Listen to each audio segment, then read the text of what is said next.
तो जिस तरह से हम लुसेंट में फिजिक्स कर रहे थे उसमें जो प्रकाश चैप्टर चल रहा था उसका 5 टॉपिक हो चुका। लेंस द्वारा अपवर्तन, प्रकाश का अपवर्तन यहाँ तक हो चुका था। छठा टॉपिक था प्रकाश का वर्ण विक्षेपण। कुल 12 टॉपिक है।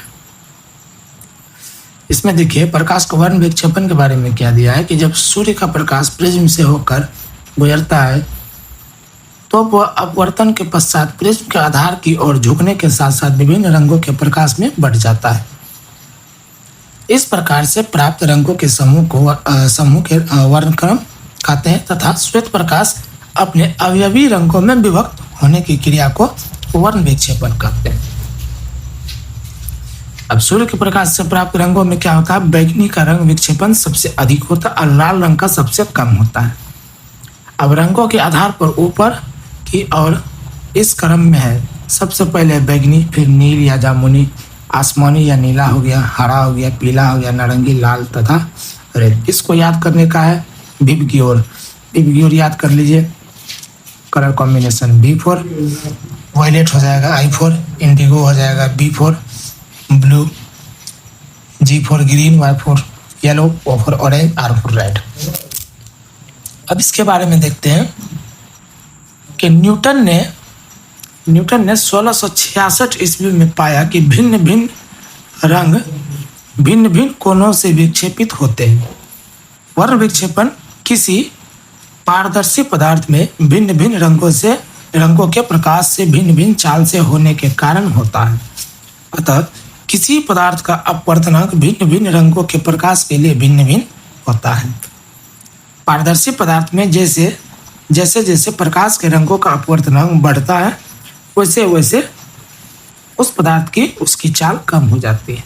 जैसे कांच में बैंगनी रंग के प्रकाश की चाल सबसे कम तथा अपवर्तनांक में सबसे अधिक होता है। लाल रंग की चाल सबसे अधिक एवं अपवर्तनांक सबसे कम होता है। शेष रंगों की चाल इन दोनों रंगों के बीच होती है। बैंगनी रंग के प्रकाश का तरंगदैर्घ्य सबसे कम व लाल रंग के तरंगदैर्घ्य सबसे अधिक होता है। अब प्रकाश के तरंगदैर्घ्य को एंगस्ट्रॉम से मापते हैं। इससे डिनोट इससे किया जाता है। अब एक सवाल उठ रहा है कि यहाँ पर हमने पढ़ा कि लाल रंग का अपवर्तनांक सबसे कम होता है, ठीक है। लाल रंग का अपवर्तनांक सबसे कम हो जाता है। यहाँ पे हम पढ़े कि लाल रंग का अपवर्तनांक सबसे ज़्यादा होता है। क्यों होता है एक देख लीजिए।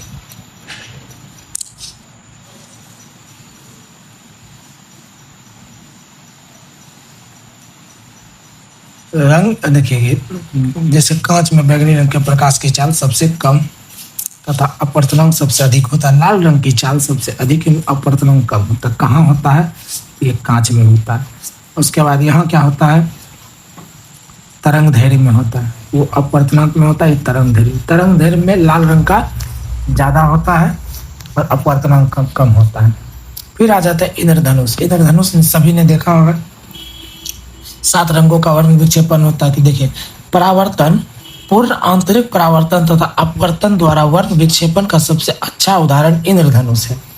इंद्रधनुष अब 2 प्रकार के होते हैं, प्राथमिक इंद्रधनुष, द्वितीयक इंद्रधनुष।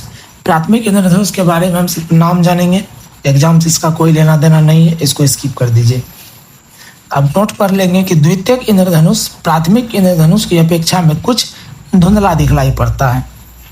उसके बाद प्राथमिक, द्वितीयक तथा पूरक रंग कर लेंगे। लाल, हरा एवं नीला को प्राथमिक रंग कहते हैं। पीला, मेजेंटा एवं पीकॉक को नीला द्वितीयक रंग कहते हैं। यह 2 प्राथमिक रंगों को मिलाने से प्राप्त होता है। जैसे में क्या क्या होता है, अगर मान के चलिए कि लाल रंग में अगर नीला मिला दे तो दोनों मिलके क्या मेजेंटा बना लेता है। हरा में नीला मिला दे तो पीकॉक नीला हो जाता है। लाल में हरा मिला दे तो पीला रंग प्राप्त होता है, ठीक है। अब देखिए कि जब 2 रंग परस्पर मिलने से श्वेत प्रकाश उत्पन्न करते हैं तो उन्हें पूरक रंग कहते हैं। जैसे में लाल प्लस पीकॉक मिला दे तो सफ़ेद हो जाएगा, नीला प्लस पीला मिला दे तो सफ़ेद हो जाएगा, हरा में मेजेंटा मिला दे तो सफ़ेद हो जाएगा, लाल, हरा और नीला मिला दे तो सफ़ेद हो जाएगा। तो दैनिक जीवन में प्रयोग किए जाने वाले रंगों को मिलाने से इस प्रकार का रंग प्राप्त नहीं होते, क्योंकि प्रयोग में लाए जाने वाले रंगों में अशुद्धियाँ होती हैं। अब नोट में पढ़ लेंगे कि रंगीन टेलीविजन में प्राथमिक लाल रंग, हरा एवं नीला का उपयोग किया जाता है। मुख्य रूप से प्राथमिक जिसको दिया जाता है लाल, हरा एवं नीला को दिया जाता है। अब वस्तुओं में देख लीजिए कि जिस वस्तु का रंग दिखलाई देती है वह वस्तु वास्तव में उसी रंग का परावर्तित है, से सभी रंगों को अवशोषित कर लेती है। जो वस्तु सभी रंगों को परावर्तित करती है वह श्वेत दिखलाई पड़ती है, क्योंकि सभी रंगों में मिश्रित प्रभाव सफेद होता है। जो वस्तु रंगों को अवशोषित कर लेती है और किसी भी रंग को परावर्तित नहीं करती है, या वह क्या होता है, काली दिखाई पड़ती है। इसलिए जब लाल गुलाब को हरा शीशा के माध्यम से देखा जाता है तो वह काला दिखलाई पड़ता है, क्योंकि उसे परावर्तित करने के लिए लाल रंग नहीं मिलता, हरे रंग को यह अवशोषित कर लेता है। विभिन्न वस्तुओं पर विभिन्न रंगों की किरणें डालकर वे किस तरह दिखती है, इस तालिका में जान लीजिए कि वस्तु के नाम देख लीजिए। ये सफ़ेद किरणें, ये लाल किरणें, हरी किरणें, पीली किरणें और नीली किरणें। इसमें देखिए सफ़ेद कागज है, वस्तु हो गया, किरण भी सफ़ेद हो जाएगा, लाल किरणों में लाल हो जाएगा, हरी किरणों में हरा हो जाएगा, पीली किरणों में पीला, नीली किरणों में नीला, यानी कि कुल मिलाकर सफ़ेद कागज से कुछ चेंजिंग नहीं है। फिर लाल कागज में देखिए सफ़ेद रंग पे लाल दिखेगा, लाल रंग में भी लाल दिखेगा, हरी रंग में काला दिखेगा, पीली रंग में काला दिखेगा, नीली रंग में काला दिखेगा। हरा में कागज में देखिए सफ़ेद में हरा ही दिखेगा, एक्चुअल कलर सफ़ेद में आ जाता है। फिर लाल में काला नज़र आएगा, हरी में हरा नज़र आएगा, पीली में काला नज़र आएगा, नीली में काला नज़र आएगा। फिर पीला कागज में देखिए सफ़ेद में पीला नज़र आएगा, लाल में काला नज़र आएगा, हरी में काला नज़र आएगा, पीली में पीला नज़र आएगा, नीली रंग में नीला काला नज़र आएगा। फिर नीला कागज़ देखिए सफ़ेद में नीला, लाल में काला, हरी में काला, पीली में काला, नीली में नीला। तो इस तरह से हो जाता है खत्म। तो एक रंग का एक्सप्लेनेशन है कि किस रंग को मिलाने से किस प्रकार का रंग प्राप्त होता है और कहाँ से पढ़े, तो इंद्रधनुष के कारण ये सब पढ़े। एग्जाम की दृष्टि से इम्पोर्टेंट नहीं होता है, थोड़ा सा इम्पोर्टेंट यहाँ हो जाएगा, ठीक है, इसको याद कर लेना और कुछ रंग के तालिका को याद करना। उसके बाद 7वां टॉपिक हो जाता है प्रकाश तरंगों का व्युत्करण। प्रकाश तरंगों का व्युत्करण, जब समान आवृत्ति की दो प्रकाश तरंगें किसी माध्यम से एक ही दिशा में गमन करती है तो उनके अध्यारोपण के फलस्वरूप प्रकाश की तीव्रता में परिवर्तन हो जाती है। इस घटना को प्रकाश का व्यतिकरण कहते हैं। हम देख लीजिए कि व्यतिकरण दो प्रकार के होते हैं। पहला है संपोषी व्यतिकरण, दूसरा है विनाशी व्यतिकरण। संपोषी व्यतिकरण के बारे में जानते हैं कि माध्यम के जिस बिंदु पर दोनों तरंग समान कला में मिलती है वह प्रकाश के परिणाम में तीव्रता अधिकतम होती है, इसे संपोषी व्यतिकरण कहते हैं। फिर आ जाता है विनाशी व्यतिकरण। इसके बारे में क्या है कि मध्यम के जिस बिंदु पर दोनों तरंगें विपरीत कला में मिलती है वहाँ प्रकाश की तीव्रता न्यूनतम या शून्य होती है। इस प्रकार व्यतिकरण को विनाशी व्यतिकरण कहते हैं। उदाहरण में देख लीजिए कि जल की सतह पर फैली हुई किरासन तेल परत का सूर्य के प्रकाश में रंगीन दिखाई पड़ता है, साबुन के बुलबुलों का रंगीन दिखाई देना इत्यादि हो जाता है। अब 8वां टॉपिक आ जाता है प्रकाश तरंगों का ध्रुवन। इसमें क्या देखिए, ध्रुवन प्रकाश संबंधी ऐसी घटना है जो अनुदैर्घ्य तरंग और अनुप्रस्थ तरंग में अंतर स्पष्ट करती है। अनुदैर्घ्य तरंग में ध्रुवन की घटना नहीं होती है, जबकि अनुप्रस्थ तरंग में ध्रुवन की घटना होती है। यदि प्रकाश के तरंग के कंपन प्रकाश संचरण की दिशा में लंबवत तल से एक ही दिशा में हो तो प्रत्येक दिशा में सममित ना हो तो ऐसे प्रकाश के समतल को ध्रुवित प्रकाश कहते हैं। प्रकाश संबंधी घटना यह घटना ध्रुवन कहलाती है। साधारण प्रकाश में विद्युत वेक्टर के कंपन प्रकाश संचरण की दिशा में लंबवत तल में प्रत्येक दिशा के समान रूप से अथवा सममित रूप से होते हैं। ऐसे प्रकाश को अध्रुवित प्रकाश कहते हैं। प्रकाश स्रोतों जैसे विद्युत बल्ब, मोमबत्ती, ट्यूबलाइट इत्यादि से उत्सर्जित प्रकाश को अध्रुवित प्रकाश होते हैं। उसके बाद देखिए, समतल ध्रुवित प्रकाश उत्पन्न करने के लिए पोलाराइडों का प्रयोग किया जाता है। यह एक बड़े आकार की फिल्म होती है जिसमें दो कांच के प्लेट के बीच रखा जाता है। यह फिल्म नाइट्रोसेल्यूलोज तथा हर्पेथाइट के मिश्रण से बनी होती है। पोलराइड को हमारे जीवन में काफी उपयोग है, जैसे पानी से भीगी सड़क, अत्यधिक श्वेत प्रकाश अथवा चमकीली सतहों आदि से परावर्तित प्रकाश की चकाचौंध से बचने के लिए इनका प्रयोग किया जाता है। जब दो कारें एक दूसरे की ओर जाती है तो उनके प्रकाश की चकाचौंध से दुर्घटना हो सकती है। इसे रोकने के लिए कारों में पोलराइड का प्रयोग किया जाता है। सिनेमा घरों में पोलराइड के चश्मे पहनकर 3 विमाओं वाले चित्रों को देखा जाता है, जिसको हम 3D कहते हैं।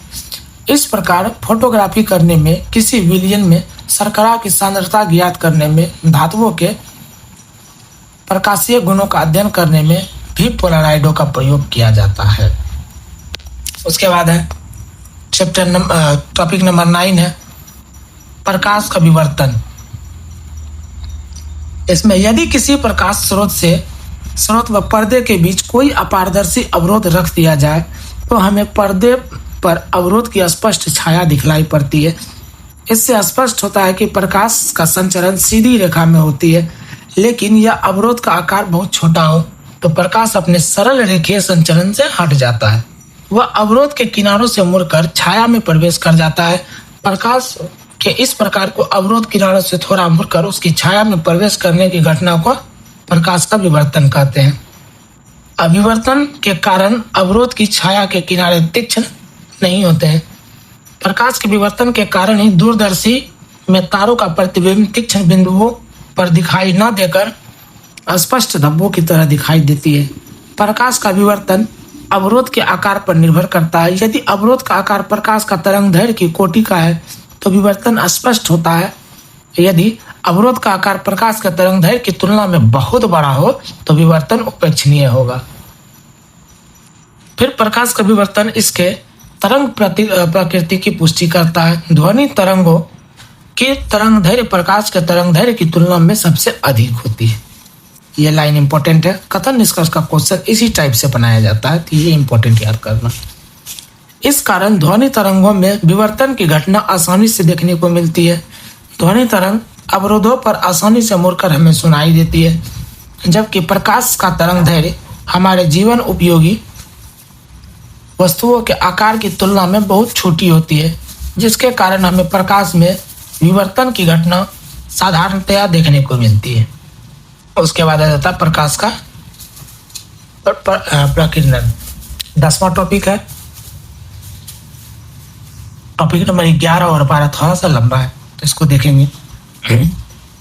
प्रकाश का प्रकीर्णन जो है, जब प्रकाश किसी ऐसे माध्यम से गुजरता है जिसमें धूल तथा अन्य पदार्थों के अत्यंत सूक्ष्म कण होते हैं तो इनके द्वारा प्रकाश सभी दिशाओं में कम तथा कुछ में अधिक प्रसारित हो जाता है। इस घटना को प्रकाश का प्रकीर्णन कहते हैं।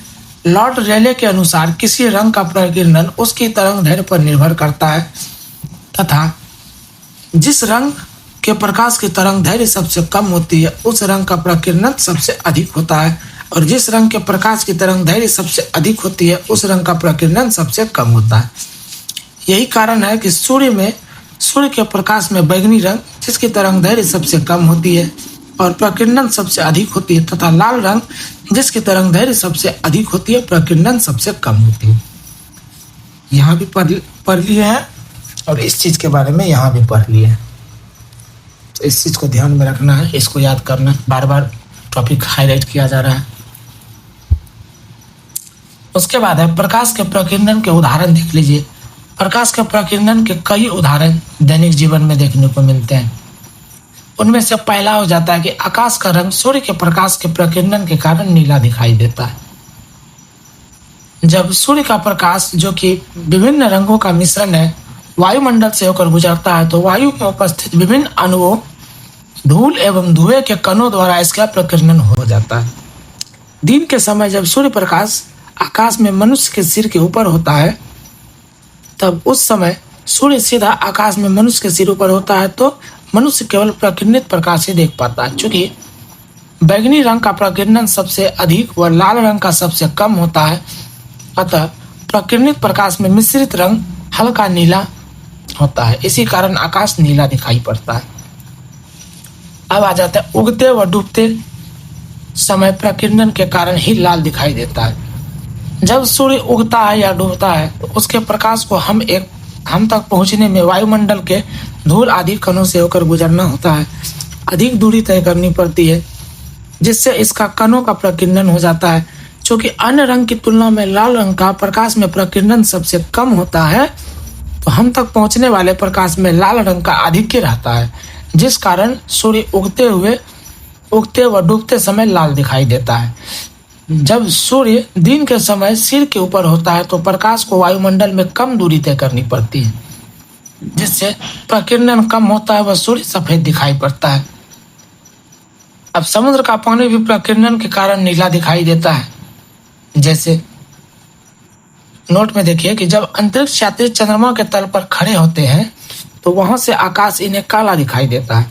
चंद्रमा पर कोई वायुमंडल नहीं होने के कारण वहां पर सूर्य के प्रकाश का प्रकीर्णन नहीं होता है, जिससे आकाश काला दिखाई देता है। वास्तव में पृथ्वी के वायुमंडल के ऊपर जाने से वायुमंडल के अनुपस्थित होने के कारण अंतरिक्ष में सभी स्थानों पर आकाश काला ही दिखाई देगा। उसके बाद आता है वर्ण विपतन।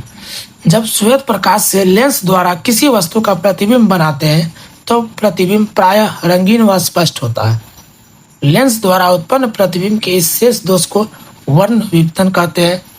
यह इसलिए उत्पन्न होता है क्योंकि लेंस के पदार्थ का अपवर्तनांक तथा इसके कारण लेंस की फोकस भिन्न भिन्न रंगों के लिए भिन्न भिन्न हो सकती है।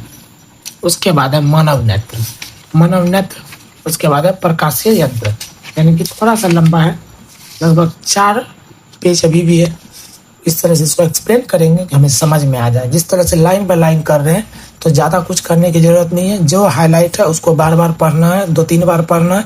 जो हाईलाइट नहीं है उसको 1-2 बार पढ़ के निकल जाना है।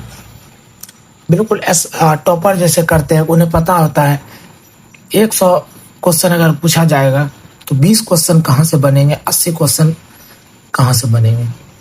तो 80 बाय डिवाइड आप गूगल भी कर लीजिएगा, टॉपर स्टडी लाइक का टॉपर, तो आपको वही 20/80 का फॉर्मूला बताएगा। तो चलिए प्रारंभ करते हैं मानव नेत्र ह्यूमन आई पढ़ेंगे। ये आंख शरीर का एक महत्वपूर्ण अंग है जिसकी सहायता से हम वस्तुओं को देखते हैं। आंख एक कैमरे की भांति कार्य करती है। आंख बाहर से एक कठोर व अपारदर्शी श्वेत झिल्ली से ढकी रहती है, जिसे दृढ़ पटल कहते हैं। दृढ़ पटल के सामने वाला भाग कुछ उभरा हुआ रहता है, जिसे कॉर्निया कहते हैं। नेत्रदान में इसे ही दान किया जाता है। किसे? तो कॉर्निया का दान किया जाता है।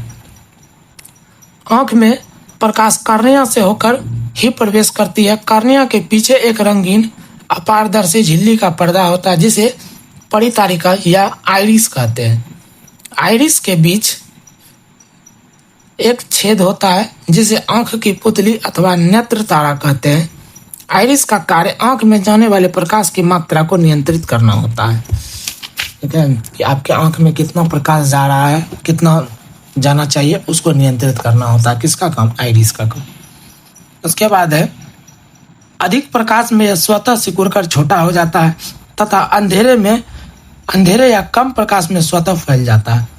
पुतली के पीछे नेत्र लेंस होता है। इस लेंस के पिछले भाग की वक्रता त्रिज्या छोटी तथा अगले भाग की बड़ी होती है। यह कई परतों का बना होता है, जिससे अपवर्तनांक बाहर से अंदर की ओर बढ़ते जाते हैं और मध्य अपवर्तनांक लगभग 1.44 होता है। 1.44 होता है। इसमें क्लियर नहीं है क्या होता है, आगे पता ही चल ही जाएगा। मेरे हिसाब से लेंस का होता है डायोप्टर, तो वही होगा। अब आगे देखेंगे, ये है इसका डायग्राम। तो देख लीजिए, ये मनुष्य का आंख है, ये पुतली लेंस है, नेत्राद यहाँ है। उसके बाद ये काचाप द्रव हो गया, रेटिना ये हो गया, दृष्ट पेशियां ये हो गया। आइरिस देख लीजिए कहाँ पे बसा हुआ था, ये है आइरिस। और ये दृढ़ पटल हो गया, और ये काले रंग की झिल्ली। लेंस अपने स्थान पर मांसपेशियों के बीच टिका रहता है तथा उसे अपनी फोकस दूरी बदलने की क्षमता होती है। कॉर्निया और आंख के लेंस के बीच एक नमकीन पारदर्शी द्रव भरा रहता है, जिसे नेत्रोद या जलीय द्रव कहते हैं। और इसी कारण क्या होता है नमकीन पारदर्शी भरा होता है। नमकीन होता है, इसी कारण आंसू जो है ना थोड़ा सा नमकीन लगता है। इसका अपवर्तनांक 1.336 होता है। आंख के लेंस के पीछे एक पारदर्शी द्रव होता है जिसे काचाभ द्रव कहते हैं। इसका अपवर्तनांक भी 1.336 होता है। दृढ़ पटल के नीचे काले रंग की एक झिल्ली होती है जिसे रक्तत पटल कहते हैं। यह प्रकाश को शोषित करके प्रकाश के आंतरिक परावर्तन को रोकती है। इस झिल्ली के नीचे आंख के भीतर एक पारदर्शी झिल्ली होती है जिसे दृष्टि पटल या रेटिना कहते हैं। यह दृष्टि सिराओं या तंत्रिकाओं की एक फिल्म होती है। यह सिराएं जो है वस्तु के प्रतिबिंब के रूप, रंग और आकार का ज्ञान मस्तिष्क तक पहुंचाती है। किसी वस्तु के चलने वाले प्रकाश की किरणें कॉर्निया तथा नेत्रोत से गुजरने के बाद लेंस पर आपतित होती है तथा इससे अपवर्तित होकर काचाभ द्रव में हुई रेटिना पर पड़ती है। रेटिना पर वस्तु का प्रतिबिंब उल्टा एवं वास्तविक बनता है। प्रतिबिंब बनने का संदेश दृष्टि तंत्रिकाओं द्वारा मस्तिष्क तक पहुंचता है और उसे वस्तु की शक्ल के रूप में समझा जाता है। समझने की क्रिया वस्तु के छाया को उलट देती है जो रेटिना पर उल्टे रूप पड़ती है और इस तरह हमें वस्तु उल्टी नहीं बल्कि सीधी दिखाई देती है। इस प्रकार स्पष्ट है कि रेटिना पर बने उल्टे प्रतिबिंब को सीधा करने का काम मस्तिष्क दृष्टि तंत्रिका के माध्यम से करता है। जिस स्थान पर दृष्टि सिरा रेटिना को छेद कर मस्तिष्क में आ जाती है उस स्थान पर प्रकाश का कोई प्रभाव नहीं पड़ता है। इस स्थान को अंध बिंदु यानी कि ब्लाइंड स्पॉट कहते हैं। रेटिना के बीचों बीच एक पीला भाग होता है जहां पर बना हुआ प्रतिबिंब सबसे अधिक स्पष्ट दिखाई पड़ता है। इसे पीत बिंदु कहते हैं। उसके बाद आंख की समंजन क्षमता पढ़ेंगे कि किसी वस्तु को स्पष्ट देखने के लिए आवश्यक है कि उससे चलने वाले प्रकाश की किरणें रेटिना पर ही केंद्रित हो। यदि किरणें रेटिना के आगे या पीछे केंद्रित होगी तो वस्तु हमें दिखाई नहीं देगी। ठीक है। सामान्य अवस्था में दूर की वस्तुओं से चलने वाली किरणें स्वतः ही रेटिना पर केंद्रित होती है जिससे आंख की मांसपेशियों का कोई तनाव नहीं पड़ता है एवं वस्तु हमें दिखाई देने लगती है। यह आंख की समान स्थिति होती है। इस स्थिति में आंख के लेंस की फोकस दूरी सबसे अधिक होती है। जब आंख किसी समीप की वस्तुओं को देखता है तो मांसपेशी सिकुड़कर लेंस के तलों की वक्रता त्रिज्याओं को छोटी कर देती है। इससे आंख के लेंस की फोकस दूरी कम हो जाती है। ठीक है। फोकस दूरी क्या हो जाती है? कम हो जाती है और वस्तु का स्पष्ट प्रतिबिंब पुनः रेटिना पर बन जाता है। आंख एक प्रकार की फोकस दूरी कम करने की क्षमता को समंजन क्षमता कहते हैं। उसके बाद है कि जो जो प्रकाश के पास वस्तुओं को देखते हैं त्यों मतलब वैसे वैसे समंजन क्षमता अधिक होने लगती है। परंतु समंजन क्षमता लगाने का भी एक सीमा होता है। यदि वस्तु को आंख के बहुत निकट लाया जाए तो स्पष्ट दिखाई नहीं देगी। वह निकटतम बिंदु जिसे आंख अपनी अधिकतम समंजन क्षमता लगाकर स्पष्ट देख सकता है आंख का निकट बिंदु कहलाता है। आंख के निकट बिंदु की दूरी स्पष्ट दृष्टि की न्यूनतम दूरी ठीक है कहलाती है। इंग्लिश में least distance of distinct vision हो जाता है। सामान्य नेत्र के लिए 25 सेंटीमीटर होती है। इसके विपरीत वह दूरतम बिंदु जिसे आंख द्वारा समंजन क्षमता लगाए स्पष्ट देख सकता है नेत्र का दूर बिंदु कहलाता है। सामान्य आंख के लिए दूर बिंदु अनंत पर होता है। अब रंग दृष्टि देख लीजिए। रेटिना में दो प्रकार की संवेदनशील कोशिकाएं होती है। पहला है शंकु, दूसरा है क्षण। शंकु के आकार की कोशिका रंगों के रूप में अनुरूप प्रतिक्रिया करती है और इन्हीं से हमें रंगों का आभास होता है। क्षण के आकार की कोशिका प्रकाश की तीव्रता के अनुरूप प्रतिक्रिया देती है। यह धुंधले प्रकाश के प्रति अधिक संवेदनशील होता है। इसलिए अंधेरे कमरे में जब किसी वस्तु का अनुमान लगा पाते हैं तब जब प्रकाश अधिक चमकीला हो जाता है तो क्षण कार्य करना कम कर देते हैं और शंकु संवेदनशील हो जाते हैं। एक सामान्य व्यक्ति के रेटिना में 3 प्रकार की शंकु कोशिकाएं होती है। पहले प्रकार की कोशिकाएं छोटे तरंगदैर्घ्य वाले प्रकाश जैसे नीले वर्ण का प्रकाश और प्रति अधिक संवेदनशील होती है। दूसरे प्रकाश की कोशिकाएं मध्यम तरंग दैर्घ्य वाले प्रकाश के प्रति संवेदनशील होती है, जैसे हरे रंग के प्रकाश के प्रति, और तीसरे रंग के प्रकार की शंकु कोशिकाएं बड़े तरंग दैर्घ्य वाले प्रकाश के प्रति अधिक संवेदनशील होती है, जैसे लाल रंग के लिए।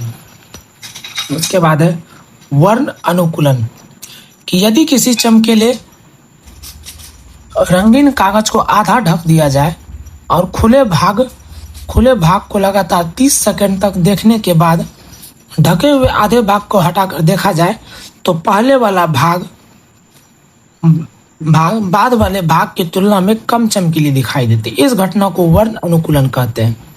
उसके बाद आ जाता है अनुक्रमिक वैषम्य। यदि हम 30 सेकंड तक किसी रंगीन प्रतिबिंब की ओर देखें, फिर उजली सतह पर देखें, तो इससे एक अनुप्रतिबिंब बनता है जिसका आकार वास्तविक प्रतिबिंब के बराबर होता है, लेकिन इसका रंग भिन्न होता है। ठीक है, यदि वास्तविक प्रतिबिंब लाल था तो अनुप्रतिबिंब हरा होगा, और यदि वास्तविक प्रतिबिंब हरा था तो अनुप्रतिबिंब लाल, नीला क्षेत्र पीला तथा पीला क्षेत्र में नीला हो जाता है। उजले और काले भी परस्पर उल्टे हो जाते हैं। इस प्रकार की वर्ण दृष्टि को तकनीक रूप से अनुक्रमिक वैषम्य कहा जाता है। उसके बाद है वर्ण अधिष्ठापन या समकालीन वैषम्य। देख लो कि किसी वर्ण की दृष्टि उसके चारों ओर के रंग पर निर्भर करती है।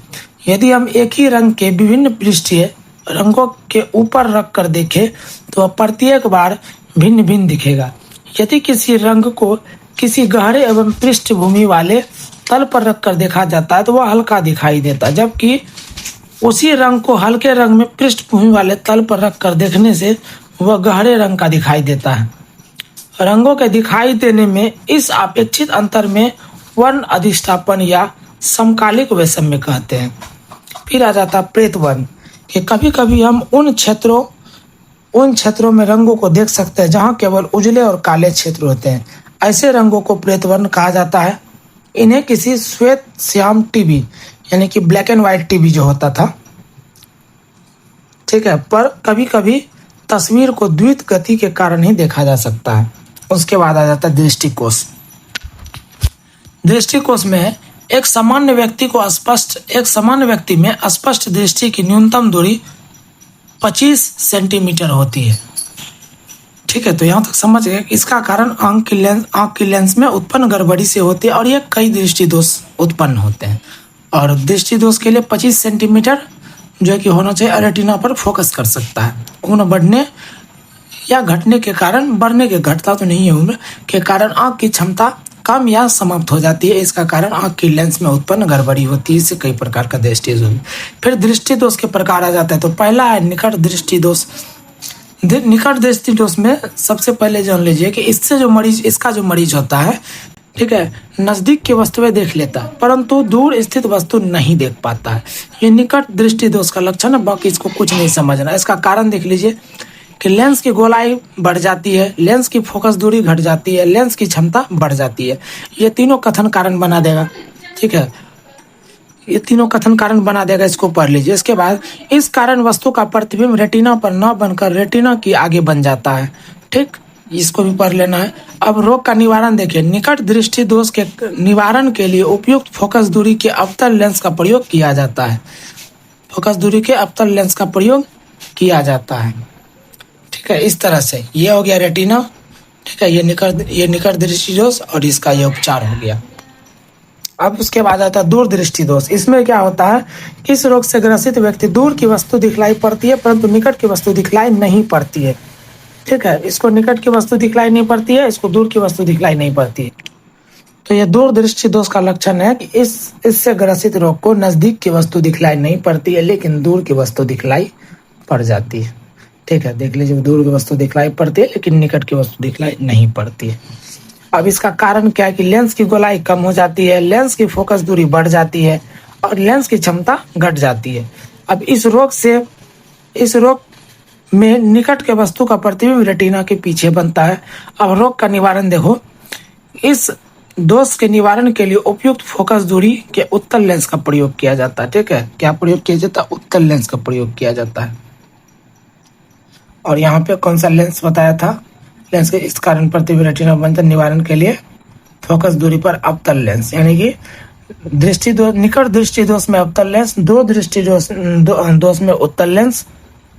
अब देखते हैं जरा दृष्टि दोष कि वृद्धावस्था के कारण आंख की समंजन क्षमता घट जाती है या समाप्त हो जाती है, जिसके कारण व्यक्ति न तो दूर की वस्तु और न ही निकट की वस्तु देख पाता है। तो इसमें रोग का निवारण क्या होता है? ये हुआ जरा दृष्टि दोष का लक्षण। इस रोग के निवारण में, इस रोग में क्या होता है कि वस्तु ना तो दूर की वस्तु ना तो नजदीक की वस्तु, कहीं का वस्तु नहीं देख पाता।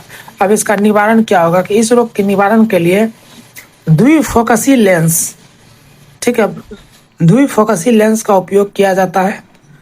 उसके बाद दृष्टि वैषम्य या अबिंदुकता, देखिए कि यह दोष नेत्र के क्षैतिज वक्रता में अंतर आ जाने के कारण उत्पन्न होता है। इसमें नेत्र क्षैतिज दिशा में ठीक देख पाता परंतु ऊर्ध्व दिशा में नहीं देख पाता है। यह नेत्र या फिर नेत्र ऊर्ध्व दिशा में सब ठीक देख पाता परंतु क्षैतिज दिशा में नहीं देख पाता है। इसके निवारण हेतु बेलनाकार लेंस का प्रयोग किया जाता है। ठीक है, फिर आ जाता वर्धनता। कुछ व्यक्तियों की आंखों में सभी रंगों को देखने की क्षमता नहीं होती, इसे वर्धनता कहता है, जिसको कलर विजन भी कहते हैं या कलर ब्लाइंडनेस कहते हैं। वर्धनता कई प्रकार और स्तर की होती है। यह रेटिना की शंक्वाकार कोशिकाओं के विभिन्न दोषों पर निर्भर करता है। वर्धनता आनुवंशिक बीमारी होती है, इसका इलाज नहीं किया जा सकता है। इस बीमारी से ग्रसित व्यक्ति को हरे एवं लाल रंग की पहचान नहीं होती है। अब आ जाता है दृष्टि निर्बंध में कि किसी वस्तु का प्रतिबिंब रेटिना पर 1/10 सेकंड तक रहता है, यानी 1 सेकंड का 10वां भाग जो तक रहता है। यदि वह वस्तु को आंख के सामने से हटा दिया जाए तो वह वस्तु एक सेकंड का 10वां भाग जो होता है सेकंड तक दिखाई देती रहेगी। दृष्टि के इस विशेष गुण को दृष्टि निर्बंध कहलाता है। चलचित्र इसी सिद्धांत पर बनाया जाता है। दृष्टि निर्बंध के कारण ही उल्काएं आकाश में लंबी रेखा जैसे मालूम पड़ती है। तेजी से चलते हुए बिजली के पंखे भी इसी कारण स्पष्ट दिखाई पड़ती है। ठीक है, तो यहाँ तक हो गया। टॉपिक नंबर 11 क्लियर है। अब देखेंगे टॉपिक नंबर 12। टॉपिक नंबर 12 भी थोड़ा सा लंबा है, इसके बाद ये चैप्टर खत्म हो जाएगा। प्रकाशीय यंत्र में देखेंगे सबसे पहले कैमरा के बारे में कि इस यंत्र के द्वारा मनुष्यों, वस्तुओं तथा प्राकृतिक दृश्यों का स्थायी प्रतिबिंब फोटोग्राफिक प्लेट अथवा फिल्म पर लिया जाता है। यह 2 प्रकार के होते हैं। पहला होता है बॉक्स कैमरा, दूसरा होता है फोल्डिंग कैमरा, और इनके मुख्य भाग हैं। तो कैमरा का पहला मुख्य भाग है प्रकाश रोधी बॉक्स। बॉक्स कैमरे में यह लकड़ी अथवा धातु की बनी होती है जिसकी लंबाई स्थिर रहती है। फोल्डिंग कैमरे में यह बॉक्स काले चमड़े या धोंकनी के रंग का ढंग बना होता है जिसे इसकी लंबाई में परिवर्तित किया जा सकता है। बॉक्स चारों ओर से अच्छी तरह बंद होता है जिसके कारण इसमें बाहर का प्रकाश प्रवेश नहीं कर पाता है। बॉक्स के अंदर का भाग काला पुता हुआ होता है जिससे इसकी दीवार पर प्रकाश का परावर्तन नहीं होता है। फिर आ जाता है लेंस में। प्रकाश रोधी बॉक्स के आगे भाग एक उत्तल लेंस होता है जिसे अभिदृश्यक लेंस कहते हैं। अच्छे कैमरे में अभिदृश्यक लेंस कई लेंसों से मिलकर बना होता है। इसका प्रतिबिंब के दोषों का निवारण हो जाता है। फिर आ जाता है डायफ्राम। अभिदृश्यक लेंस ठीक सामने धातु का एक गोल पर्दा लगा होता है जिसके बीच एक छिद्र होता है जिसे डायफ्राम कहते हैं। डायफ्राम के छिद्र से होकर ही प्रकाश कैमरे में प्रवेश करती है। छिद्र का आकार आवश्यकता अनुसार बढ़ाया घटाया जा सकता है, यानी कि बगल में देखेंगे कि वो कैमरा के बगल में अभी भी मोबाइल फोन में वो जूमिंग टाइप का है, तो इसी का उदाहरण है कि उसको उसके हिसाब से बढ़ाया या घटाया जा सकता है। तो ये किस में होता है? तो ये डायफ्राम में होता है। ठीक है,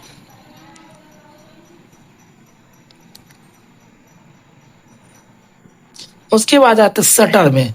लेंस के पीछे स्वतः चलित कपाट होता है जिसे शटर कहते हैं। जब यह बंद रहता है तब यह कमरे में प्रकाश नहीं करता है। चित्र लेते समय इसे खोलकर फिल्म या प्लेट का एक निश्चित समय अंतराल जैसे 1 सेकेंड वाइज के लिए प्रकाश डाला जा सकता है। इस अंतराल को उद्भासन काल कहते हैं, इसको हम फ्लैश लाइट भी कह सकते हैं। इसका मान लेंस के द्वारा फिल्म की स्पीड तथा प्रकाश की तीव्रता के अनुसार निश्चित किया जाता है। इसको उतना पढ़ना नहीं है इसको। ऊपर ऊपर पढ़ के निकल जाइए। फिर है घिसे कांच का पर्दा। यह एक घिसे कांच की प्लेट होती है जो कैमरे के पिछले भाग में लगी रहती है। इसकी लेंस से दूरी इस प्रकार समायोजित करते हैं कि इस पर फोटो खींचने वाले वस्तुओं का स्पष्ट प्रतिबिंब देखा जा सकता है। इसके बाद इसके स्थान पर फोटोग्राफिक फिल्म अथवा प्लेट लगा दी जाती है। उसके बाद फोटोग्राफिक फिल्म देखेंगे कि यह सेल्यूलाइट की फिल्म होती है जिस पर जिलेटिन में सिल्वर ब्रोमाइड की पतली तह जमी होती है। इस पर एक प्रकाश गिरता है जो रासायनिक क्रिया होती है। फिल्म के स्थान पर प्लेटों का भी प्रयोग किया जा सकता है। तो इतना एक दो बार पढ़ना है, बस छोड़ देना है। उसके बाद सिर्फ ये याद रखना है कि प्रकाश रोधी बॉक्स, लेंस होता है, डायफ्राम होता है, शटर होता है, घिसे कांच का पर्दा होता है, फोटोग्राफिक फिल्म होती है। इतना पढ़ लीजिएगा, इसको सिर्फ ऊपर से पढ़ लीजिएगा, माइंड में आ जाएगा। उसके बाद है कैमरा द्वारा लेंस संबंधी शब्द है। द्वारक देखिए, किसी लेंस या दर्पण के प्रभावी व्यास को द्वारक कहते हैं। अपेक्षिक द्वारक यह लेंस के प्रभावी व्यास तथा फोकस दूरी का अनुपात है। ये इसका फॉर्मूला है। फोकसीय अनुपात क्या है कि अपेक्षिक द्वारक के व्यतुक्रम की फोकसीय अनुपात कहते हैं। ये इसका फॉर्मूला। एफ संख्या फोकसीय अनुपात के संख्यात्मक मान की लेंस एफ संख्या होती है इसका। फिर आ जाता आवर्धन कांच या विरल सूक्ष्मदर्शी कि यदि एक कम फोकसांतर का उत्तल लेंस होता है तो इसके मुख्य फोकस के अंदर रखी वस्तु का प्रतिबिंब सीधा, काल्पनिक तथा वस्तु से बड़ा होता है। यह एक आवर्धक शीशे की तरह व्यवहार करता है क्योंकि प्रतिबिंब द्वारा आंख पर बनाया गया कोण खुली आंख पर वस्तु द्वारा बनाया गया कोण से बड़ा होता है। उत्तल लेंस जितना वक्रीय होगा उसका आवर्धन उतना ही अधिक होगा क्योंकि उसकी फोकस कम होने से वस्तु का प्रतिबिंब आंख की ओर नजदीक बनेगा और फलतः आंख पर बना गया कोण भी बड़ा होगा और वस्तु बड़ी दिखाई पड़ेगी। फिर आवर्धन क्षमता देखिए, तो इस तरह से यह आवर्धन कांच या सरल सूक्ष्मदर्शी का है। ठीक है, तो ये क्या है, ये लेंस हो जाता है। ये इसका फोकस हो गया, फोकस अंतर के लिए ये उत्तल लेंस हो जाता है। ठीक है, इसके मुख्य फोकस कर रखे प्रतिबिंब का काल्पनिक तथा वस्तु से बड़ा होता है जिसे आवर्धक शीशे की तरफ प्रयोग किया जाता है। तो ये हो गया एक आधार हो जाता है कि चलो यहाँ से हम रखेंगे। फिर बी से हम यहाँ पर कैमरे को रखते हैं तो इसकी यहाँ पर बनती है। फिर वही एंगल से अगर देखेंगे तो आँख पे देख लीजिए कहाँ कहाँ फोकस आता है। तो अगर ए से शुरू करते हैं, एंगस्ट्रॉम से शुरू करते हैं तो ये ए के बीच होते हैं, उत्तल लेंस के मध्य बीच होते हुए आती है। फिर ए के साथ जो उसका ऊपरी भाग है, ठीक है, ए को जो हमने उत्तल लेंस से फोकस किया है, ए का जो मुख्य अगर सिरा फोकस हो रहा है उसके साथ होते हुए आती है और यहाँ आके मिलती है। फिर आवर्धन क्षमता देखेंगे कि किसी लेंस की आवर्धन क्षमता एक अनुपात है। आवर्धन क्षमता क्या है, एक अनुपात है जो प्रतिबिंब द्वारा आंख पर बनाए गए दर्शन और स्पष्ट दृष्टि की न्यूनतम दूरी पर रखी गई वस्तु द्वारा आंख पर बनाए गए दर्शन कोण के बीच होता है। आवर्धन क्षमता देख लिए। उसके बाद देखिए, ये सब उतना याद रखना नहीं है, पढ़ लेना ऊपर से। लेंस के आवर्धन और आवर्धन क्षमता में अंतर देखिए। आवर्धन और आवर्धन क्षमता दोनों पदों का व्यवहार प्राय समान अर्थ के रूप में किया जाता है, लेकिन दोनों में निम्न प्रकार का अंतर है। ये आवर्धन है, आवर्धन क्षमता है। ठीक है, इसमें क्या पढ़ेंगे कि यह रेखीय आवर्धन है, यह प्रतिबिंब और बिंब वस्तु के आकार का अनुपात है। यह स्पष्ट दृष्टि की न्यूनतम दूरी पर स्थित वस्तु के सापेक्ष कोणीय आवर्धन है। यह प्रतिबिंब द्वारा आंख पर बनाए गए कोण तथा वस्तु द्वारा आंख पर बनाए गए कोण का अनुपात होता है। फिर प्रतिबिंब की दूरी बढ़ने पर इसका मान बढ़ता है। इसमें क्या होता है कि प्रतिबिंब की दूरी बढ़ने पर इसका मान घटता है। फोकस दूरी के मान सापेक्ष मान, ठीक है, के बीच कुछ भी हो सकता है तो इसका मान इतना होता है। इसको मेन चीज से याद करना, ठीक है, मेन टॉपिक है। प्रेक्षक से स्वतंत्र यह वस्तु अपेक्षा प्रतिबिंब का वास्तविक आकार पर निर्भर करता है। तो यह प्रेक्षक की स्थिति पर निर्भर करती है। प्रेक्षक की स्पष्ट दृष्टि से न्यूनतम दूरी पर दिखाई पड़ती है। उसके बाद एक निश्चित गर्त के अधीन आवर्धन क्षमता के बराबर होता है। तो यह आवर्धन की एक विशेष क्रिया गर्त होता है। उसके बाद आ जाता है संयुक्त सूक्ष्मदर्शी। ऐसे सूक्ष्मदर्शी जिनमें आवर्धन दो भाग में बटा होता है संयुक्त सूक्ष्मदर्शी कहते हैं। इसमें उत्तल लेंस होता है। यह एक नीली समाक्षीय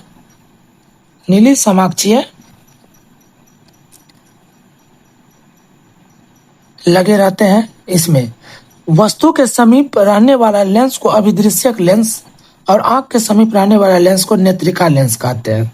ठीक है, तो वही दिया गया है इसमें। तो अभिदृश्यक लेंस का द्वारक एवं फोकस दूरी दोनों नेत्रिका लेंस की अपेक्षा छोटा होता है। इन दोनों लेंस पर फोकस दूरियां कम होती है। दोनों लेंस को नली के अंदर इस प्रकार समायोजित किया जाता है कि अभिदृश्यक से बना हुआ प्रतिबिंब नेत्रिका लेंस के लिए वस्तु का कार्य करती है, जिसका प्रतिबिंब अधिक आवर्धित स्पष्ट दृष्टि की न्यूनतम दूरी पर बनता है। फिर आ जाता है संयुक्त सूक्ष्मदर्शी का आवर्धन क्षमता। संयुक्त सूक्ष्मदर्शी का आवर्धन क्षमता देखेंगे ये है, और ये इंपॉर्टेंट फॉर्मूला है जो कि ऑब्जेक्टिव फॉर्म में पूछा जा सकता है, तो इसे आप लोग याद कर लेंगे। जैसे अभिदृश्यक लेंस की आवर्धन क्षमता ME, नेत्रिका की आवर्धन क्षमता E फॉर आइरिस हो जाएगा, O फॉर ऑब्जेक्ट हो जाएगा, फिर V फॉर व्यू ऑब्जेक्ट, अभिदृश्यक से प्रतिबिंब की दूरी, ठीक है, U अभिदृश्यक से बिंब की दूरी, D स्पष्ट देखने की न्यूनतम दूरी, F नेत्रिका की फोकस दूरी, L नली की लंबाई, F अभिदृश्यक की फोकस दूरी ऑब्जेक्ट। उसके बाद है ऊपर के संबंध से स्पष्ट है कि संयुक्त सूक्ष्मदर्शी की आवर्धन क्षमता अत्यधिक होने के कारण अभिदृश्यक एवं नेत्रिका लेंस का फोकस अंतर कम हो जाता है। इस संबंध से यह स्पष्ट है कि यंत्र की आवर्धन क्षमता यंत्र की नली की लंबाई L पर निर्भर करती है और L का मान बढ़ने पर M का मान सीधे रूप से बढ़ता है। फिर दूरबीन में देख लेंगे। दूरबीन एक ऐसा प्रकाशिक यंत्र है जिसकी सहायता से आकाशीय पिंडों अथवा अधिकतम दूरी स्थित वस्तु को आसानी से स्पष्ट रूप से देखा सकते। दूरबीन के दो प्रकार, अपवर्तनांक दूरबीन, परावर्तक दूरबीन। इसके बारे में यह 3 प्रकार के होते हैं। कौन? अपवर्तक दूरबीन, खगोलीय दूरबीन, पार्थिव दूरबीन, गैलीलियन दूरबीन। ठीक है, खगोलीय दूरबीन, इसका निर्माण डेनमार्क के एक ज्योतिषशास्त्र केपलर ने 1611 ईस्वी में किया। इसकी सहायता से अंतरिक्ष में स्थित दूर की वस्तु आसानी से देखा जा सकता है। इसमें उत्तल लेंस लगे होते हैं। पहला उत्तल लेंस एक चौड़ी नली में व्यवस्थित होता है जिसका घेराव और फोकसांतर बड़ा होता है। कुछ उत्तल लेंस एक पतली नली की और छाया पर लगा रहता है जिसका फोकसांतर एवं घेराव कम होता है। दोनों नलियां एक दूसरे से जुड़ी होती है। बड़े फोकसांतर वाले लेंस को वस्तु की ओर रखा जाता है जिसे अभिदृश्यक लेंस कहते हैं। कम फोकसांतर वाले लेंस के समीप आंख रखकर वस्तु के प्रतिबिंब को देखा जा सकता है। इसे नेत्रिका कहते हैं। दोनों नलियां एवं दोनों लेंस समाक्षीय होते हैं। इसका समायोजन इस प्रकार किया जाता है कि अनंत के लिए समायोजन, इस समायोजन में अंतिम प्रतिबिंब अनंत पर बनता है जो कि काफी आवर्धित होता है। इस समायोजन करने की क्रिया को अनंत के लिए फोकस कहते हैं। स्पष्ट दर्शन के लिए न्यूनतम दूरी के समायोजन इस प्रकार में अंतिम प्रतिबिंब स्पष्ट के न्यूनतम दूरी पर बनता है जो वस्तु की अपेक्षा उल्टा, आवर्धित और स्पष्ट होता है। इस तरह समायोजन करने की क्षमता सामान्य दृष्टि के लिए फोकस करना होता है। ये हो गया किसका? खगोलीय दूरबीन का उदाहरण है। ये देखिए, ये दूरबीन है, ठीक है, ये दूरबीन है, ये अनंत की ओर फोकस किया हुआ है।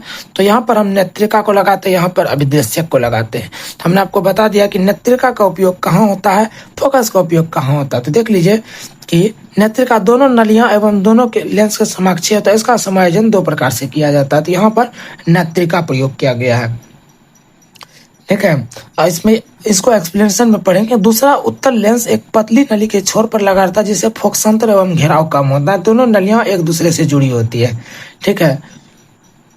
तो यहाँ पर दोनों नलियां एक दूसरे से जुड़ा हुआ है, ठीक है। फोकसांतर कम होगा, ये अनंत को रिफ्लेक्ट करेगी और हम इसके यहाँ से हम देख सकते हैं क्योंकि यहाँ से प्रतिबिंब बनेगा, फिर हम यहाँ देख सकते हैं। फिर खगोलीय दूरबीन की आवर्धन क्षमता देख लीजिए कि M = F/FE = 1 + FE/d हो तो जब प्रतिदिन 25 सेंटीमीटर पर बनता है। फिर इसमें प्रतिबिंब अनंत पर बनता है। नली की लंबाई बराबर FO + FE तो प्रतिबिंब अनंत पर बनता है। बात खत्म इसका। फिर 4 नंबर सूत्र है नली की लंबाई के बारे में कि FO + U = FO + D × FE/FE + D जब प्रतिबिंब 25 सेंटीमीटर पर बनता है तो प्रयोग किया जाता है। ये इसका मान है। फिर पार्थिव दूरबीन देखेंगे कि खगोलीय दूरबीन में अंतिम प्रतिबिंब वस्तु की अपेक्षा उल्टा होता है। इसलिए यह दूरबीन पार्थिव वस्तुओं को देखने के लिए उपयुक्त नहीं होता है। यदि दूरबीन में प्रतिबिंब को वस्तुओं की अपेक्षा सीधा कर देने से समुचित व्यवस्था कर दी जाए तो यह पार्थिव दूरबीन कहलाता है। इसे दूरबीन की सहायता से पृथ्वी की स्थित दूर की वस्तु को आसानी से देखा जा सकता है। तो ये हो गया पार्थिव दूरबीन, ठीक है, पार्थिव दूरबीन हो गया। यहाँ पर लेंस लगा हुआ है, ये दूरबीन हो गया, ये लेंस है। ये कौन सा लेंस है? उत्तल लेंस है, ठीक है। तो यहाँ पे 3 प्रकार का लेंस लगाया गया ना। तो खगोलीय दूरबीन में अंतिम प्रतिबिंब वस्तु की अपेक्षा उल्टा होता है, इसलिए दूरबीन पार्थिव वस्तु को देखने के लिए उपयुक्त नहीं होता है। यदि दूरबीन से प्रतिबिंब की वस्तु को अपेक्षित देखा जाए, देखने की व्यवस्था की जाए तो पार्थिव दूरबीन कहलाता है। इस दूरबीन की सहायता से पृथ्वी पर स्थित वस्तुओं को आसानी से देखा जा सकता है। तो इस पर पृथ्वी पर स्थित वस्तु को ही देखा जा सकता है। जैसे कि प्राचीन समय में राजा महाराजा जब कैमरा का उतना विकास नहीं था तो उस समय का प्रयोग किया जाता है एक सामान्य दूरबीन के रूप में, या फिर समुद्र में अभी भी ये आपका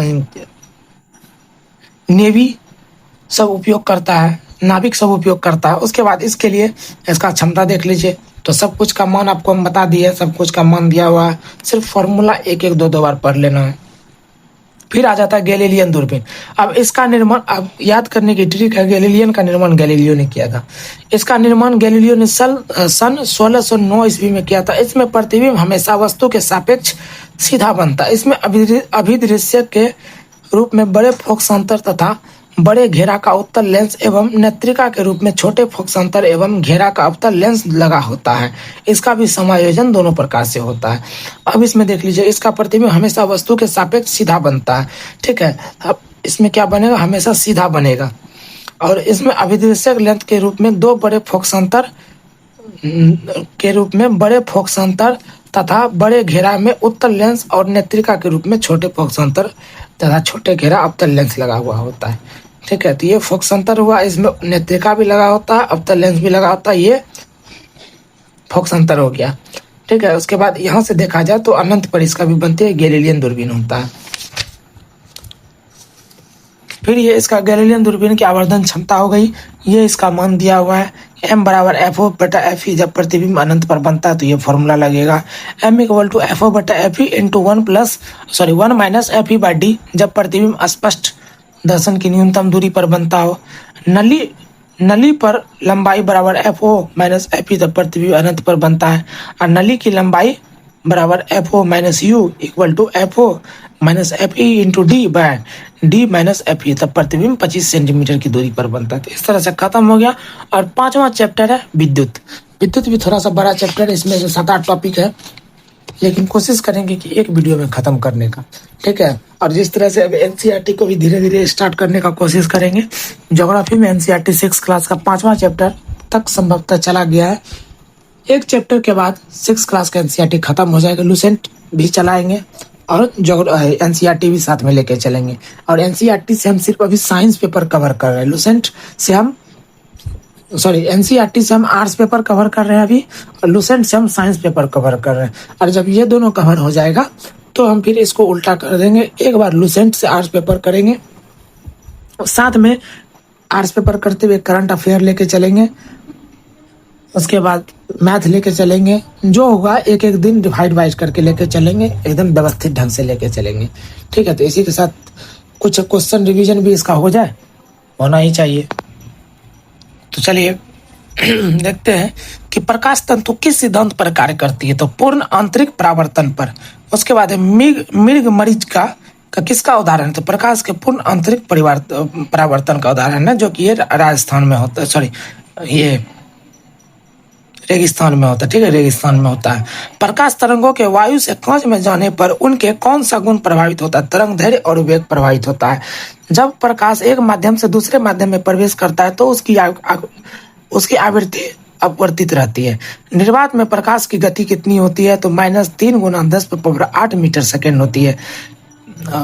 फिर प्रकाश संश्लेषण की क्रिया में ऊर्जा का रूपांतरण किस प्रकार होता है? तो ऊर्जा का रूपांतरण रासायनिक ऊर्जा में। तो दाढ़ी बनाने के लिए अवतल दर्पण का प्रयोग करते हैं।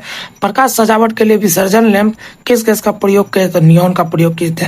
लाल रंग की तरंग दैर्घ्य सबसे अधिक होती है, जबकि बैंगनी रंग की तरंग दैर्घ्य सबसे कम होती है। तो कहाँ होती है? तो कांच में। क्षितिज के समीप सूर्य एवं चंद्रमा के दीर्घवृत्ताकार दिखाई देने का क्या कारण है? तो प्रकाश का अपवर्तन हो गया। वास्तविक सूर्योदय के समय कुछ पहले ही सूर्य क्यों दिखने लगती है? प्रकाश के अपवर्तन के कारण। खतरे का संकेत के लिए लाल प्रकाश का प्रयोग किया जाता है। लाल प्रकाश का प्रकीर्णन सबसे अधिक हो जाता है। क्यों किया जाता है? सावन के पतले झाग चमकदार एवं किस घटना के कारण दिखलाई? बहुलित परावर्तन और व्यतिकरण के कारण। स्पष्ट दृष्टि के लिए न्यूनतम दूरी कितना? 25 सेंटीमीटर होता है। दीर्घ तरंगों की अपेक्षा वायुमंडल द्वारा लघु तरंग अधिक प्रकीर्ण होते हैं। इसका आकाश का रंग नीला दिखाई पड़ता है। फिर आ जाता है तंतु प्रकाश के संचार में संकेत किसके द्वारा प्रदान किया जाता है? प्रकाश के तरंगों के द्वारा। फिर ये इसको आपको समझा दिए हैं। तो मध्यम हो गया, प्रकाश की चाल हो गया। निर्वात में प्रकाश की चाल 3 गुना 10 का पावर 8 मीटर सेकेंड। कांच में 2 गुना 10 का पावर 8 मीटर सेकेंड। जल में 2.25 गुना 10 का पावर 8 मीटर सेकेंड। मध्यम में और रॉक सॉल्ट में क्या होता है? 1.96 गुना 10 to the power 8 metre second. टार्पिन का तेल 2.04 into 10 to the power 8 metre second. Nylon में 1.96 into 10 to the power 8 metre second. अब परंपरागत कैमरे को किस भाग से आंख के रेटिना की तुलना में देखा जा सकता? तो ये फिल्म हो गया। फिर एंडोस्कोप किस सिद्धांत पर कार्य करता? तो प्रकाश के पूर्ण आंतरिक परावर्तन पर। ठीक है। प्रकाश के विकिरण की प्रकृति कैसी होती है? तो तरंग एवं कण दोनों के समान होती है। किसी अपारदर्शी वस्तु का रंग उस रंग का कारण क्या होता है? तो वह परावर्तित करता है। फिर है हीरा उच्च अपवर्तनांक के कारण चमकता है क्योंकि हीरे का अपवर्तनांक अधिक होता है, इसलिए तराशने पर उसकी चमक बढ़ जाती है। प्रकाश की गति किस माध्यम में सबसे कम होती है? तो ठोस में। अस्त होते समय सूर्य लाल क्यों दिखाई पड़ता है? तो प्रकाश के प्रकीर्णन के कारण। जब इलेक्ट्रॉनिक पुंज को फास्फोरस कोटेड पर्दे पर फोकस करके प्रतिबिंबों के पर्दे पर प्रदर्शित करना क्या कहलाता? तो रोस्टर स्कैन कहलाता है। दूरदृष्टि दोष के निवारण के लिए उत्तल लेंस अभी जस्ट पड़ा है। नीला, हरा एवं लाल तीनों प्राथमिक रंग अन्य मिश्रण रंगों का निर्माण होता है। वस्तु को त्रिविमीय रूप में अंकित होने पर पुनरावृत्त करने की तकनीक को क्या कहते हैं? तो होलोग्राफी कहते हैं। प्रकाश का रंग किससे निर्धारित होता है? तो उसके तरंग दैर्ध्य से होता है। पढ़ने में काम आने वाले दर्पण में कौन सा लेंस प्रयुक्त होता है? उत्तल लेंस। अब इसके नोट्स में दिया है कि यदि वायुमंडल अनुपस्थित हो प्रकाश का प्रकीर्णन नहीं होगा और इसलिए आकाश काला दिखाई देता है। इसीलिए जब आप अंतरिक्ष में जाते हैं तो वहाँ वायुमंडल नहीं होने के कारण क्या होता है कि आकाश काला दिखाई पड़ता, और जब आप वापस पृथ्वी पे आते हैं वायुमंडल होने के कारण आपके रेटिना से रंग रिफ्लेक्ट होता है जो कि इंडिगो ब्लू होता है, जिसके कारण आकाश आपको नीला दिखाई पड़ता है। तो इस तरह ये समझ आपको कहाँ से आया? तो ये समझ आपको लुसेंट से आया। जो मैंने अभी बोला वो लुसेंट से था।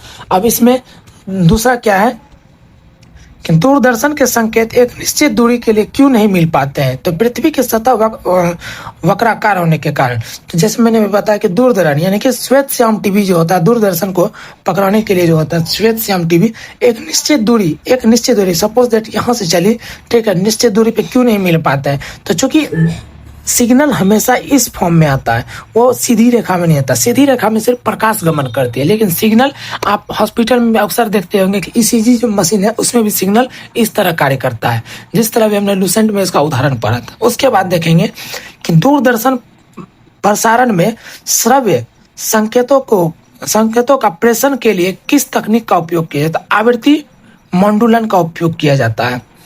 किसी व्यक्ति का पूरा प्रतिबिंब देखने के लिए एक समतल दर्पण की न्यूनतम ऊंचाई कितनी होती है? तो व्यक्ति की ऊंचाई की आधी होती है। और वाहनों की पृष्ठ दृष्टि दर्पण के रूप में दृश्यावलोकन के लिए उत्तल दर्पण का प्रयोग किया जाता है। दृष्टि पटल में किस प्रकार का चित्र बनता है? तो वस्तु से छोटा व उल्टा बनता है। किस रंग के प्रकाश का ऊर्जा सर्वाधिक होता है? तो नीला प्रकाश। एक आंख की अपेक्षा 2 आंखों से देखना अधिक स्पष्ट होता है। इसका कारण है कि इससे देखी जाने वाली वस्तु की दूरी व गहराई का सही अनुमान होता है। वायुमंडल में प्रकाश के प्रकीर्णन का प्रमुख कारण है वायु में उपस्थित धूलकण। अंतरिक्ष यात्री को आकाश का रंग कैसा दिखाई देता? तो काला। निकट दृष्टि दोष के लिए अवतल लेंस का प्रयोग करते हैं। फिर लेंस की क्षमता की इकाई को डायोप्टर कहते हैं, ये इंपॉर्टेंट था। फिर वर्ण देखिए, वर्ण बैंगनी हो जाता है, इसका तरंग दैर्ध्य एंगस्ट्रॉम में होता है, इसको याद कर लेना है। उसके बाद धूप के चश्मे की क्षमता कितनी होती है? तो 0 डायोप्टर। एक समतल दर्पण की वक्रता त्रिज्या कितनी होती है? अनंत पर होती है। प्रसारी ब्रह्मांड की संकल्पना किस सिद्धांत पर आधारित है? तो डॉपलर प्रभाव पर है। जल में वायु का बुलबुला किस प्रकार के लेंस की तरह व्यवहार करता है? अवतल लेंस। खोज बत्ती में कौन सा दर्पण प्रयुक्त होता है? अवतल लेंस।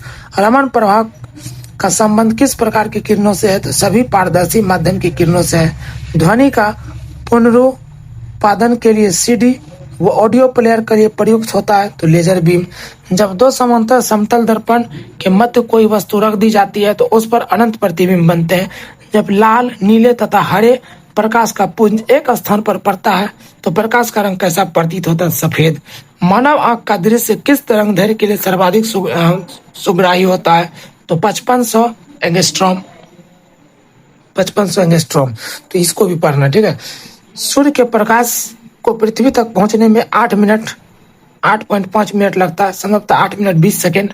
आप इसको मुख्य रूप से याद रखिए कि जब प्रकाश पृथ्वी से होकर गुजरता है तो अपवर्तन के पश्चात सूर्य के प्रकाश अपने विभिन्न वर्णों रंगों में विभाजित हो जाता है। इस कारण प्रकाश का वर्ण विक्षेपण कहते हैं। प्रकाश से प्राप्त विभिन्न रंगों के समूह वर्णक्रम या स्पेक्ट्रम कहलाता है। चंद्रमा का प्रकाश पृथ्वी तक पहुंचने में 1.30 सेकेंड लगता है। इंद्रधनुष के रंगों का सही अनुक्रम 1.3 सेकेंड। इंद्रधनुष के रंगों का सही अनुक्रम बेनी, आहपी, नाला या बीप की ओर याद रखिए। इंद्रधनुष बनने के लिए वर्ण विक्षेपण, अपवर्तन एवं पूर्ण आंतरिक परावर्तन आदि भौतिक घटनाएं उत्तरदायी होता है। सूर्य से आने वाली प्रकाश की किरणों को किस दर्पण की सहायता से एक बिंदु पर केंद्रित किया जा सकता है? तो वह अवतल दर्पण। पूर्ण सूर्य ग्रहण के समय सूर्य को नंगी आंख से देखने से आंख की क्षति पहुंचती है। रेटिना के जलने पर यह सूर्य की कौन सी किरण उत्तरदायी होता है? तो पराबैंगनी किरण। अब आकाश के परावर्तन तथा जल के कणों द्वारा अधिक प्रकीर्णन के कारण समुद्र नीला प्रतीत होता है। तो ये हो गया खत्म। उसके बाद विद्युत धारा चैप्टर है, तो उसे आप लोग एक बार सेल्फ स्टडी के लिए कर लेंगे ताकि आपको आगे की चीज समझने में आसानी हो। ठीक है, इसी के साथ मिलते हैं अगले वीडियो में। सभी को जय हिंद।